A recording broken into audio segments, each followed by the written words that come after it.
wardrobe. Just a letter word. I love you. Vocal text begins. Yodor. The following has been excerpted from the London Times Literary Supplement, Altar Server of God, and solely written by Nathaniel B. Bradahan. Exactly who is Timothy McManus anyway? Written by Nathaniel B. Bradahan. Eat Your Parents. 3 dots. Timothy McManus was born in Deerfield, Illinois, to an Irish-American father, Joseph McManus Jr., and an Israeli-American mother, Hannah McManus, née Bloomberg. His father, who works as a management analysis for a federal government department, dutifully attends Catholic Masses each Sunday morning.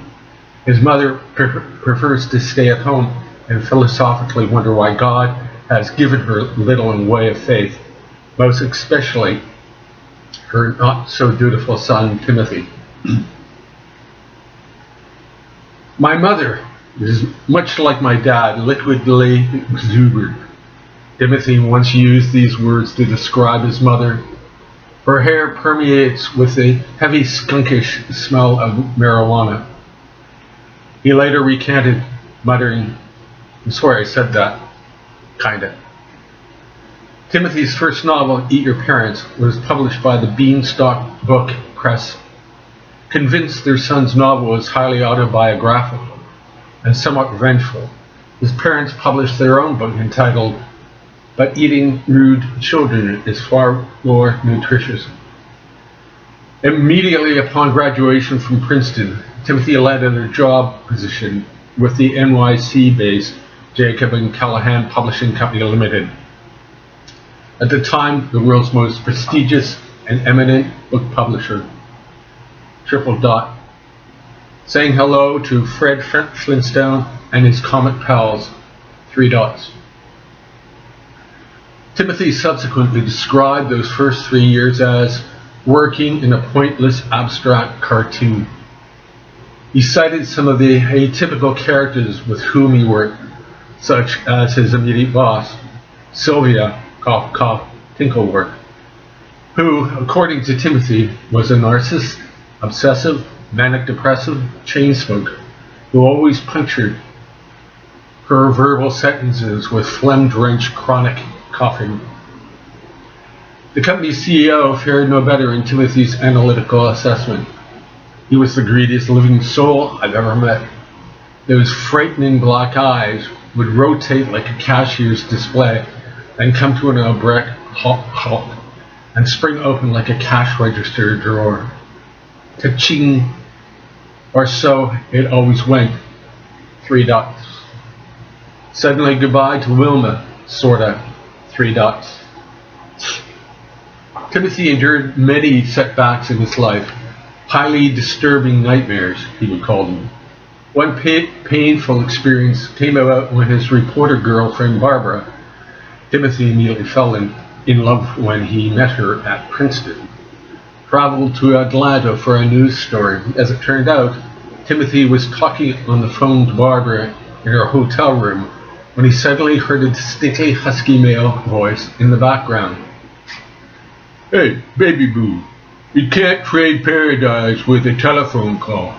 Please come back to our inviting bed, my sweet little baby boo." This once wonderful and loving relationship came to an abrupt end, and it was back to the drawing board in the woman department for the emotionally depressed Timothy. 3 dots. Positive door now opens. 3 dots. After a long bout of severe depression, 3 years, Timothy once admitted, he finally clawed his way out of the emotional cesspool, and either by chance or by fate, he first met the most brilliant thinker who has ever existed since Gottfried Wilhelm Leibniz, or Leonardo da Vinci, or Isaac Newton, or Johann Wolfgang von Goethe, perhaps even more than all of their IQs combined. The brilliant person to whom Timothy was referring to was Dzerzhinskaya, affectionately called Nick by all who got to know him. So did Timothy first. How did Timothy first meet Nick? Back then, Timothy was still working as an unsolicited manuscript reader, i.e., an ant looking up at the underside of an elephant's threatening hooves. One afternoon, he reached into the stack of unread manuscripts and stumbled upon Kid Patagonia, written by Nikifor Dzerzhinsky. The first chapter opened Timothy's eyes to a whole new world of brilliant observation and speculations of life itself. And he simply could not stop reading. Instantly, Timothy realized he had come across a genius of all other geniuses, dead or alive. Thoroughly impressed by the stunning discovery that Timothy had made, CEO Cotfield promoted him to senior editor, instructed him to concentrate all of his energy on preparing Kid Patagonian for immediate publication. The publishing company bigwigs, as they like to see themselves, was especially if they were considerable shareholders, had visions of dancing dollar signs, triple dot, contradiction, savage war, and a kind of peace, triple dot. When Timothy discovered that Nick had not written Kid Patagonian or Awakenings, as he later learned, he confronted Nick while they were seated at one of Bubba Sulky's lounge's decayed tables. The reality is, Nick, Timothy briefly stopped for another sip of God's heavenly elixir before continuing with his direct accusation. You simply did not write that brilliant manuscript titled Kid Patagonian. Timothy was dead on correct. In J.D. Need, Timothy explains that he was half sure that Scarce the Idiot, an idiot savant, was the true genius who wrote Kid Patagonian. But as Scarce could not speak, or was incapable of speaking, I decided to go along with the scam anyway. One of the first things Timothy did was change Nikifor Dzerzhinsky name to Jack Daniels, and, as Timothy wrote in J.D. Need, take Nick under my wing and thoroughly re-educate him so that this incredible bumpkin has a chance to win. In other words, I would play Professor Higgins and Nick would be my Lisa Doolittle, albeit, the male version. Like I said before, we humans are all actors, and it would be enjoyable fun to fool all the fools. 3 dots. The rise, then dramatic fall. 3 dots. Kid Patagonian was a runaway hit, a veritable overnight sensation. The sales figures leaped off the charts.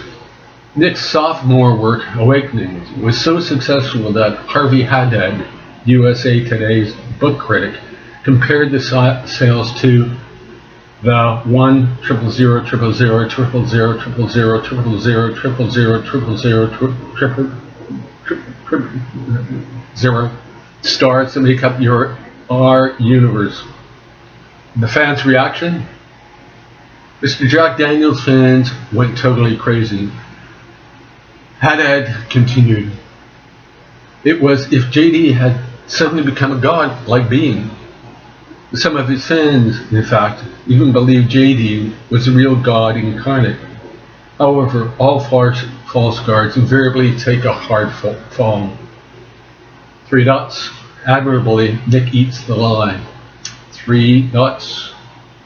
In Berlin, Germany, Nick became totally honest and wrote his own book entitled Legitimate Finally and subtitled The Honest Confessions of Jack Daniels, who never existed at all. In this book, he confessed that he'd stolen both Kid Patagonian and Awakening, and courageously confirmed that both books had been written by Scarce the Idiot. Haddad was particularly direct when he asked McManus, "But why would you allow that enormous fraud to exist and prosper?" Timothy quickly shrugged. As I see it, Harv, Scarce and Nick were like 2 halves that formed an absolute whole. Moreover, I was so overwhelmingly impressed by the sheer brilliance of both Kid Patagonia and Awakenings that I wanted these inspired books out on the streets to finally answer some of the extremely important questions we all have. Timothy religiously observed his treasured glass of God's redemption. I suspect, however, it will take a long period before that reality becomes a common reality of all. 3 dots.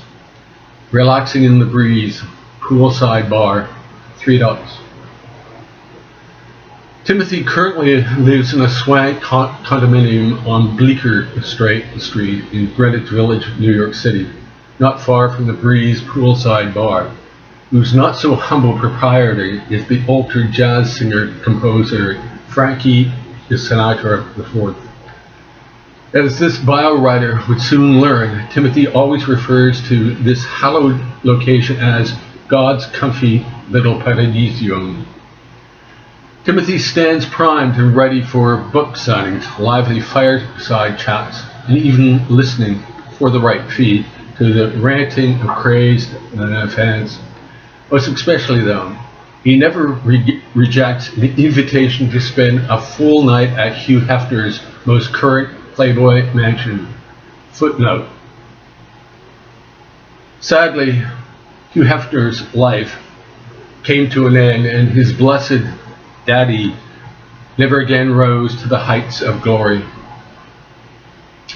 That happily said, the big question, of course, is whether there be more clever books down the road. Timothy plays it cool, making no promises.